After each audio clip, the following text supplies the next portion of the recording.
Hello and welcome to Illumination Podcast with Nick and Kisma. I'm Kisma, and I'm so excited you're here today because we are going to be talking about one of our all-time favorite topics, and that is how to turn your dreams into real manifestations. Hello and welcome to Illumination Podcast with Nick and Kisma, bringing you ancient wisdom for modern day success so that you can have the mindset to get your life and business set. As always, thank you for tuning in. And if you're new to the podcast, take a quick second to hit the subscribe button in iTunes, SoundCloud, or Stitcher. If you want to get the inside info for this and every episode, as well as some free gifts, go to illuminationacademy.net/podcasts. And now let's dive in to get your mindset for your life and business set.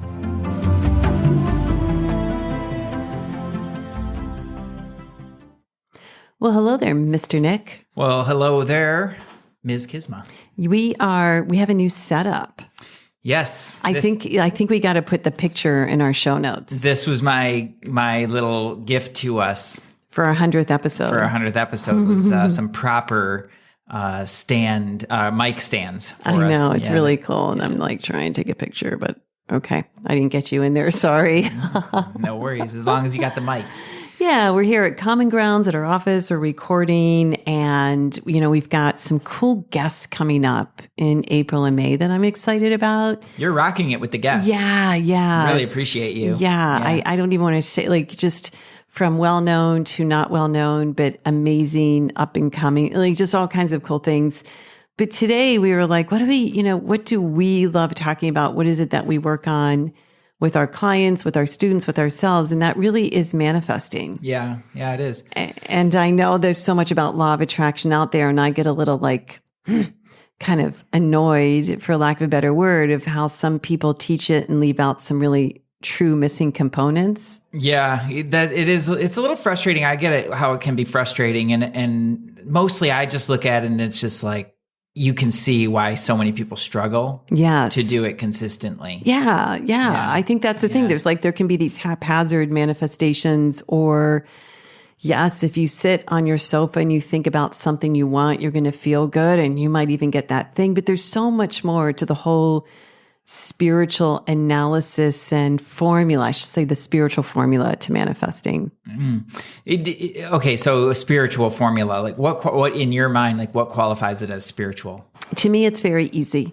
When we are manifesting something only through our will and only through our desire, it's very human made. It's very linear. It's very two-dimensional. It's just like, yep, you can definitely bring in stuff and things and realize dreams by working sheer will. Mm-hmm. However, it's like it doesn't create, I just think of it as like this whole hologram, this whole living entity of fueling all aspects of one's life. And what I find is with the people I work with and who come to work with me is if they've just been through sheer will and hard work manifesting something, even if it's a lot of money, something else breaks in their life. It might be a relationship. It might be their health, or the manifestations are haphazard. Yeah. And so to me, the definition of a spirit, like to manifest in a spiritual context or a spiritual manifestation, it's using the spiritual substance. It's asking for help. It's understanding that we are not alone. The universe always provides. I think about that actually slightly differently. Oh no, you're going to challenge me on our own podcast. I'm actually not. It's just really just a little bit different. Here we go, people. Let's bring it. The spiritual substance, and that's something that, I know we're going to dive into a little bit more. To me, I really look at it as the laws at play. The laws of the universe. So the spiritual laws at play or the universal laws, which are really, in so many ways, just simply based on cause and effect. Everything's cause and effect. And how to utilize that in the best way possible. And what would make it spiritual for me is then the necessity to really explore yourself, to see all the ways that you maybe are violating those laws or expecting them to be different, or to really, I guess, in a positive spin on that, to ensure that you are truly aligned with those laws, because the laws are infallible and they work. Exactly. So it's really about utilizing that. And the spiritual aspect is about aligning yourself with that greater thing. So like I said, I'm not disagreeing at all. It's just that my mind thinks about that a little bit differently. And that's kind of how I look at it. Yeah, I mean, cause and effect is the ultimate law. Everything has a cause, everything has an effect. Sometimes, we see the effects all the time. So we don't always see or know the causes. There's the law of increase, which is what you focus on, you're putting energy towards, and it will grow.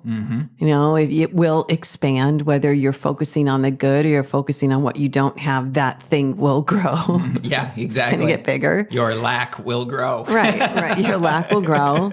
I mean, those to me are like foundational laws. I mean, the law of karma encompassing everything, but those cool inner laws, like the law of increase, the law of prosperity, some people refer to that as when one person sees the full potential in another, that person can't fail. And that's where we begin to work together and understand that we can support others as well. Right. To me, there's a discipline to it. Like there's a discipline to this way of living that you have to instill in yourself in order to live in alignment with these things. And it's just like in our normal world. It's like, you can't go running down the street naked, and screaming. Like, that's not okay. And if you have that predisposition, then you have to discipline yourself to not do that. And there's really good reasons for that. That can be disturbing to people. It's not really, you know what I mean? Like, now I have this image in my mind. I want to go away. Thank you. You don't want to see me running down the street naked? Screaming, no. No.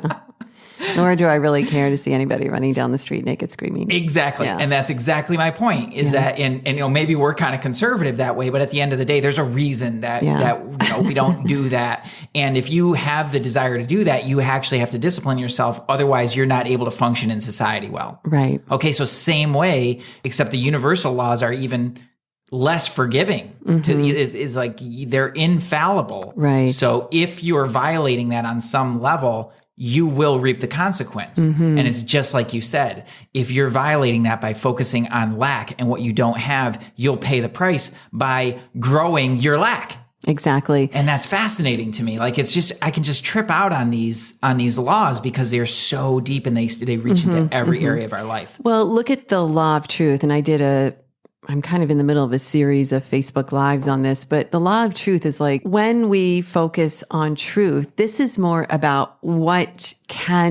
is designed to happen. So if we focus on poverty, there's more poverty. Yet the universe is all about abundance. So we focus on, when we bring our attention, when we use that focus towards abundance, that alleviates poverty. When one is ill, has a disease, if we focus on the disease, that's not focusing on truth. That's focusing on the appearance of the disease, just like the appearance of poverty. The truth is your body wants to heal. It really does. So when we focus on healing, there's rapid healing. The healing is easier. Right. You follow me? I do. Focus on love. Like love is that ultimate healing harmonization. There will be more of it. So when we begin to look at what's appearance, what's illusion in the world, and how often we focus on an illusion rather than a truth, we can start to see like, wow, wait a minute. I've been focusing on the illusion or the appearance of not having enough instead of focusing on the universe always provides. And we'll get to a few ways that we're going to encourage even more of that. What are some of the other ones like that? Well, it's like, to me, that's the truth, appearance. Rather than focusing on appearance or illusion, you're going to focus on truth, the law of increase, the law of prosperity, the overall reaching law of karma. But what I really wanted to focus on here is through the spiritual manifestation. To me, there are three things, and some of the great teachers talk about this, that one must accept in order to really manifest. And the first one is there is a spiritual substance. There's Wallace D. Wattles in his book, The Science of Getting Rich, talks about it as stuff. In fact, I'm going to read just a little snippet because he puts it in such a cool way. He says, there is a thinking stuff, like so cool. I think this book was written back in 1910. That's so funny. There is a thinking stuff from which all things are made and which in its original state permeates, penetrates, and fills the interspaces of the universe. So unconditioned consciousness. Unconditioned consciousness, the same stuff that it made the universe, flows and makes through us, and it permeates, penetrates, and it fills the interspaces of the universe, because the universe abhors a vacuum, as we know. So, I mean, this is Wallace D. Wattles talking about this back in the early 1900s. There is this stuff when we call it a thinking stuff, it's like this. Everything that has been created, we're looking at our new microphones and the stands or computer, everything originated with a thought. Mm-hmm. If someone didn't think about it, it did not formulate. It just didn't. It didn't poof. Someone had to think about it and begin to design it in their mind, and then begin to use this thinking stuff, this creative stuff, and it took form. Yeah. Well, I would take that one step further, even, is like the idea of it for sure. Yeah. But the desire. So what is the desire behind, like a microphone? It's like, okay, well, we want to be able to capture this. We want to be able to record it, but we don't just want to record the words. We want to hear that person's voice. We want to hear their presence in it. How do we do that? And so the mind starts to think about that, and then it creates it. So it really starts with that desire to get from point A to point B. Where do we want to go? Yeah, and that is perfect. If we kind of took a step back, I mean, we are required to know what we want to design in our life. Yeah.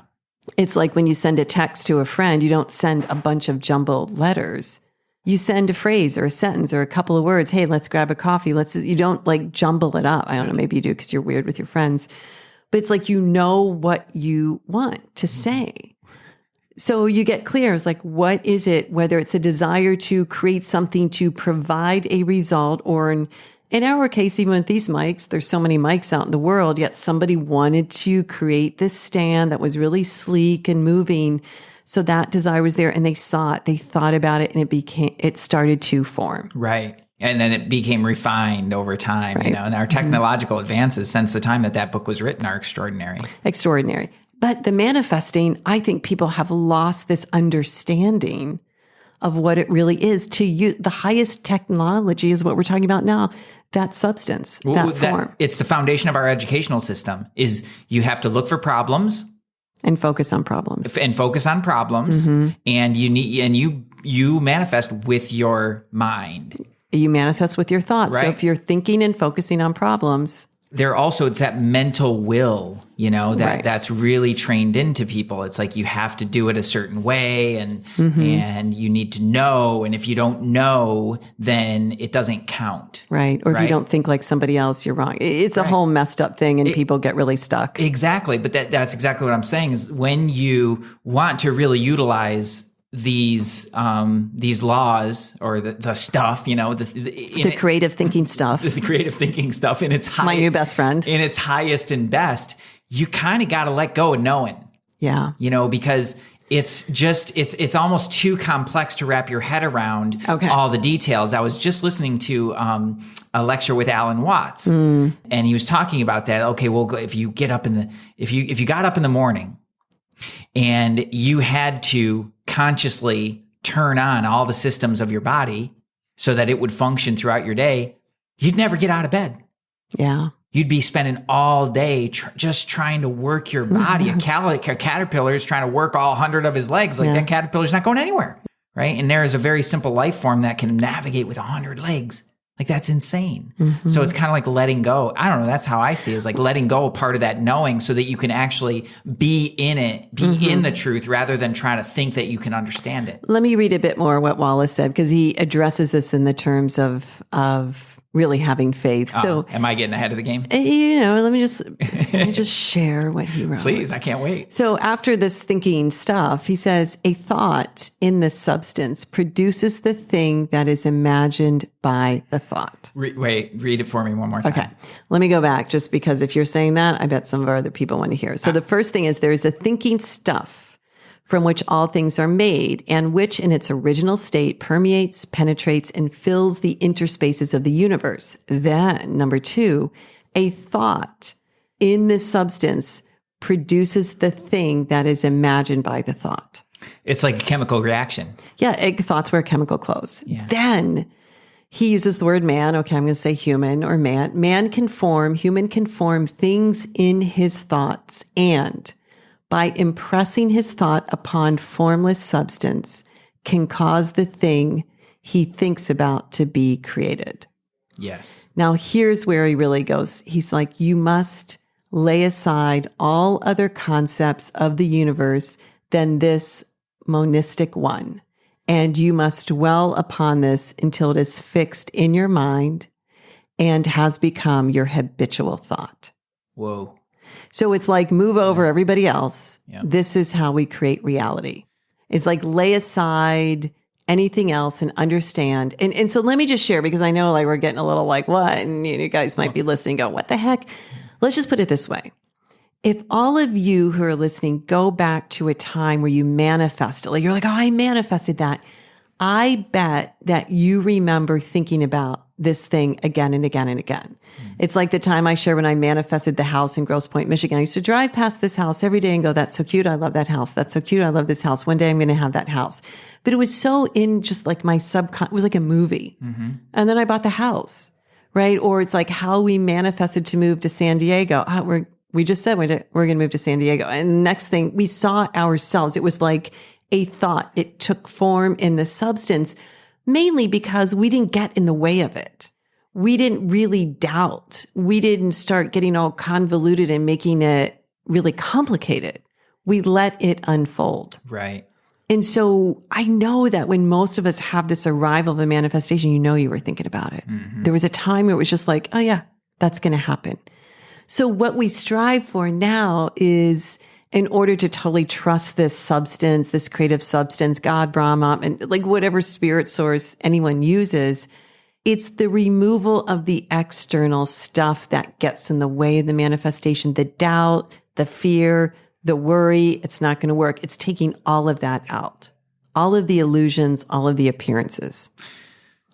You're speechless. What I really dig about these older texts is that it's worded in a way that really does make you think about it. It makes you think about it. And the energy in it is cleaner than most of what you see today. Yeah. But it's not worded as simply. So you have to kind of like let it absorb. Yeah. You have to ponder it. He goes on to say, do not listen to arguments against this idea. Do not go into places where contrary concepts of this thing is taught or preached.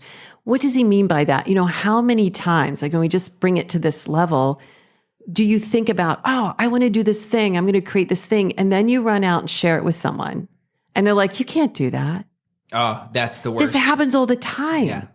And it happens because we get excited. We see it. We know we can do it. We want to share, but the person we're sharing with isn't quite our cheerleader or the person that's really in our inner circle. And so they do one of a couple things. They don't see how you could do it, so they just throw doubt on it. Sometimes if we do this, like with parents or relatives, they worry, oh, that's going to be hard. Don't do it.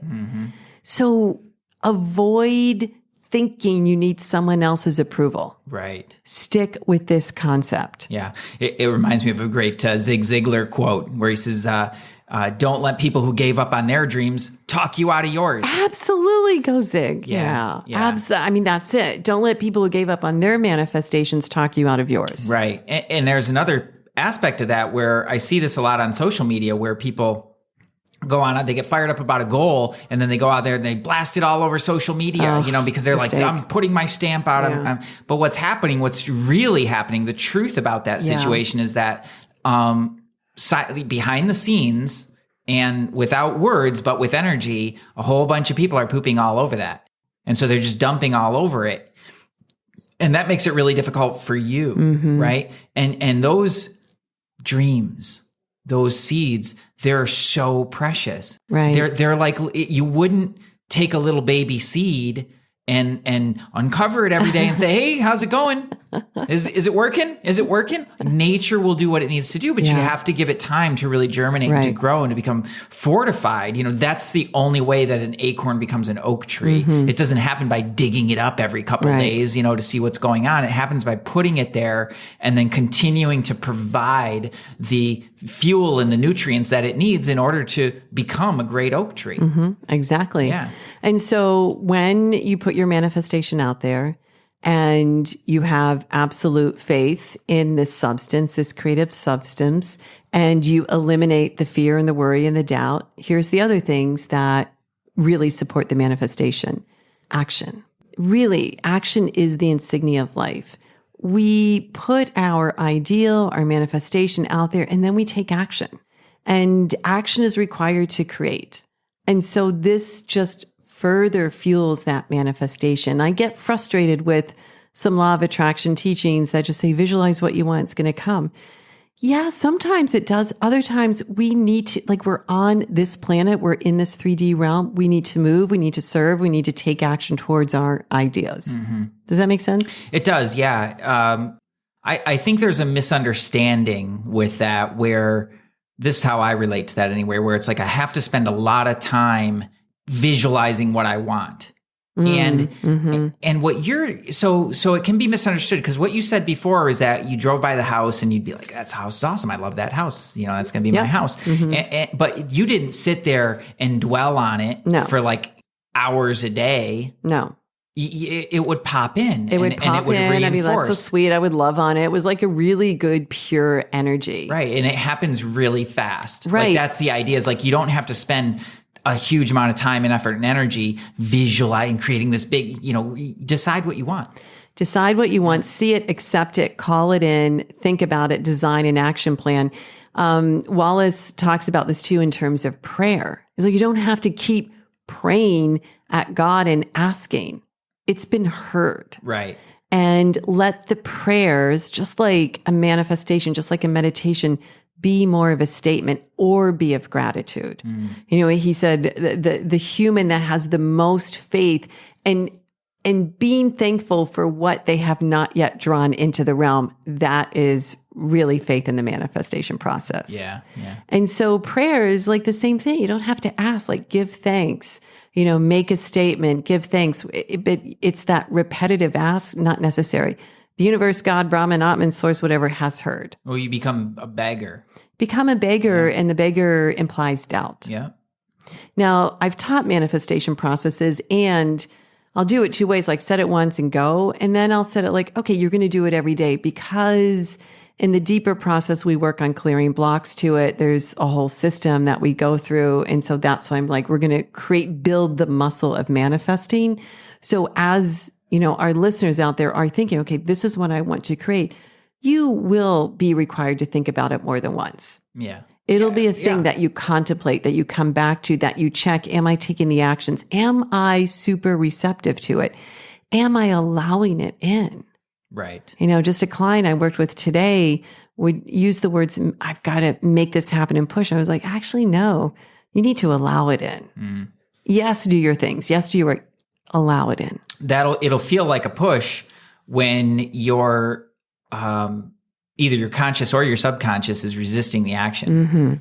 And it'll do that through fear and doubt and anxiety and all kinds of all manner of programs that will inhibit that. But at the end of that's when it will feel like, ooh, I need to push through. And in that moment, you kind of do. In order to actually follow through on the action. Otherwise, you're just basically playing into the same old roles and patterns that have gotten you there in the first place. Right. So that does need to shift. And so there is a part of that, but it doesn't have to be hard. Right. Exactly. It doesn't have to be a lot of drama. I think that's one of the things is a lot of people make a ton of drama around that. And it just, that actually makes it worse. Yeah. It just pulls down the energy of it. Yeah. The other really important piece for any type of manifesting, creating, is to be receptive to how it shows up. Yeah. Yes, we're totally. running this thought. We have this idea. We have this movie in our mind. We're calling it in. Yeah, there are these different nuances. There's different There's like a little guide or a big team of guides helping you. There's the universe.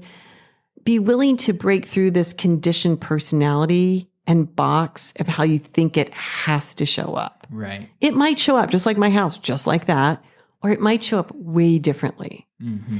And there may be a series of events that occur first. Right. We know when we set certain manifestations for our business, sometimes it'll be like, oh, then all of a sudden there's like, here he is, Kevin Hutto, the amazing marketer, like amazing program. Okay, I am required to do that in order to get to there.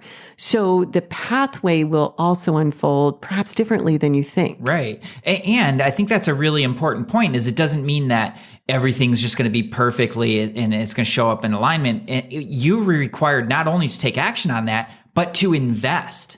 Mm-hmm. Right? To put your financial commitment behind that. Mm-hmm. And that is a really important piece that people miss. Yes. It's like, okay, well, it should just come to me. It's a magical thinking of it should just come to me. And it's like, no, your next step is actually to do this thing. And that requires an investment of you. It may not. It depends what the thing shows up. May or may not. Mm-hmm. Yeah. But that's exactly what you're saying is that be open to how that shows up. Right. Because it might not be what you think. And it might not be what your magical thinking brain like that's bought into all of those myths says, okay, well, I think about it and it's just supposed to suddenly appear. Mm-hmm, mm-hmm. Well, you can do that, but that is that's a very, very advanced, you got to be Jesus level, to start manifesting in that way.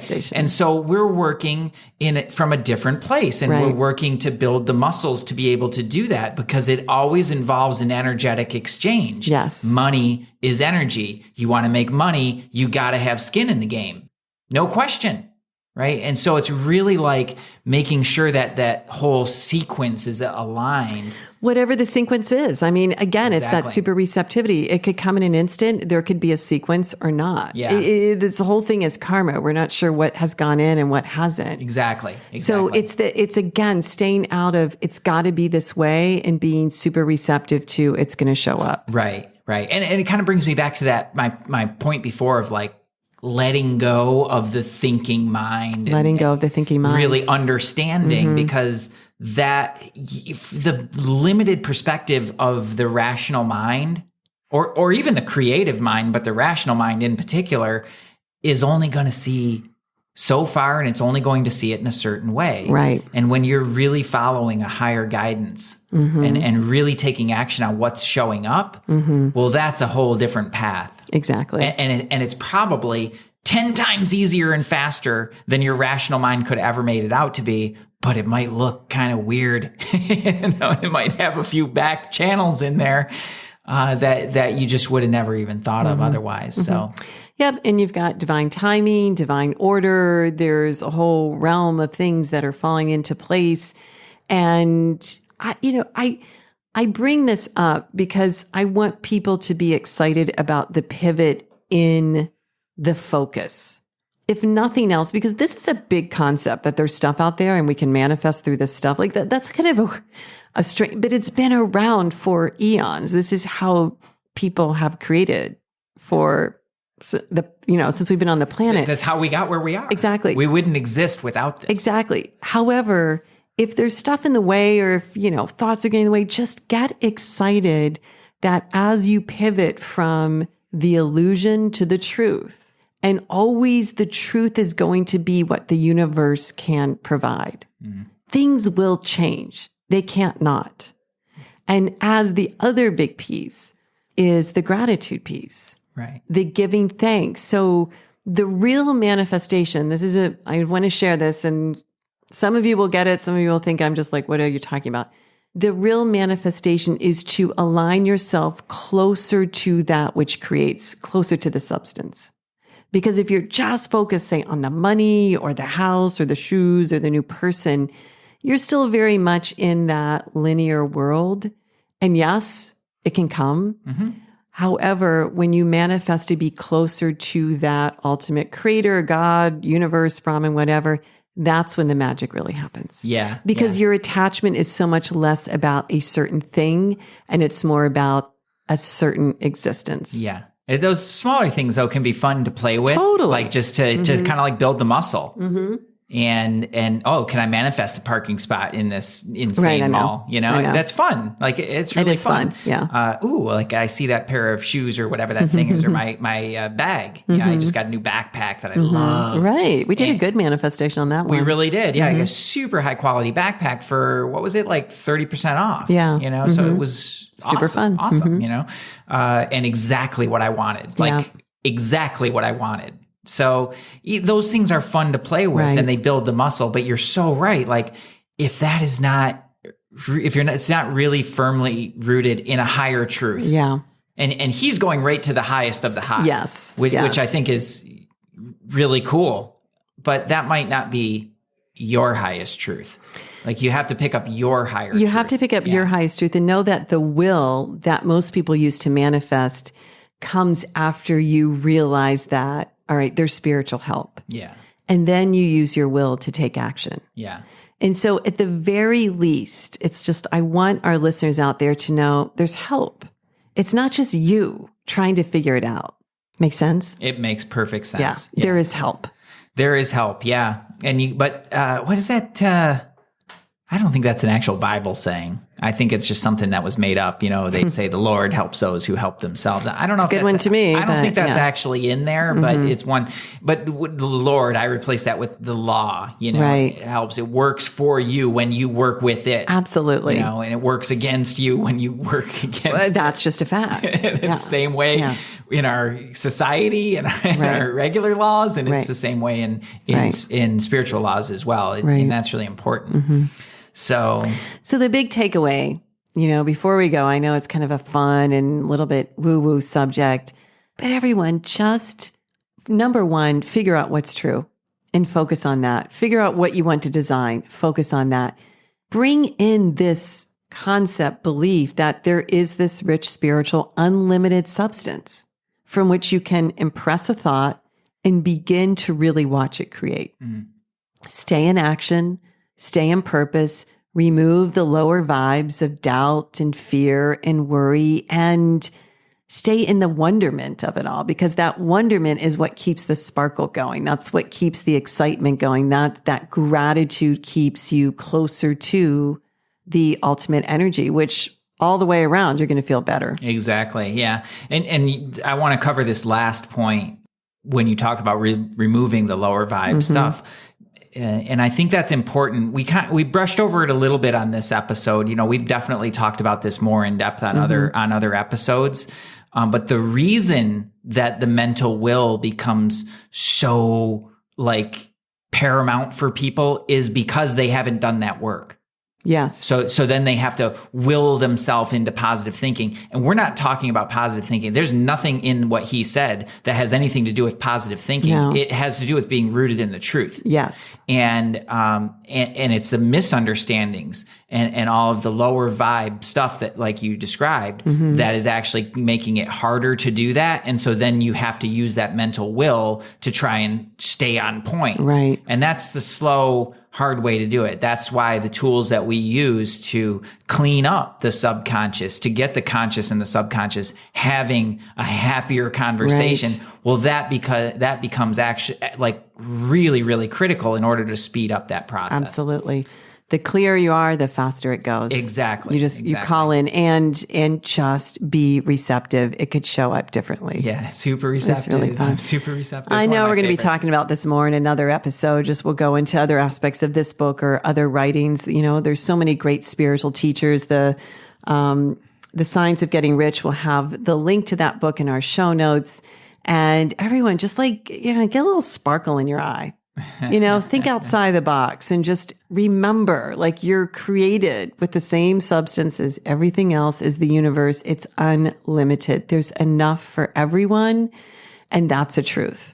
Get your sparkle on, everybody. Yeah, for sure. Hashtag thinking stuff. I love that. That'll be one of our little quotes. So thanks for being here, everyone. Check out next week. We're going to have a cool guest on. We'll be talking about manifesting and some spiritual properties more as we go on. And, you know, share this episode with someone that you care about, that someone's like really needs a little lift and sparkle in their life. And feel free to email us questions, info@sourcemovement.com. And again, thanks for being here and have an awesome day. Yeah. Well, that's a really good one. Just before we close out is sometimes there's somebody in your life and you're like, man, they could really use this message. And you go trying to tell them and then they just never hear you. Yeah. Let us do the talking. Yeah, let us do the talking. We're really good at talking. You can see. Yeah, we could talk all day long. But, it's like that's such a great use of the share. And that's, you talk about cause and effect, that's you giving something to somebody that really can help to elevate them in their life. I love it. It's a beautiful gift to give. And it's not because of us, it's because of it's because of really like what we represent, what we share, Exactly. So share a little bit of that. It's a really beautiful thing to do for you. And it's a really great thing to do for them. And you never know, they might just need to hear it in a little bit different way. Exactly. So I didn't mean to butt in there on the Thwarted end. my clothes, guys. I did. I thwarted the Yellow clothes. trucked me. I didn't yellow It was with truck. a good message, It though. didn't yellow truck. It was it was a deceptive cadence. It was a deceptive cadence. Thank you. Yeah. Okay. Whatever. He just has to have the last word. Go for it. Close us out, Nick. No, I don't need to have the last word at all. I just thought that was important. It is important. Share it. Okay. All right. Love you guys. Love you. Peace. Namaste.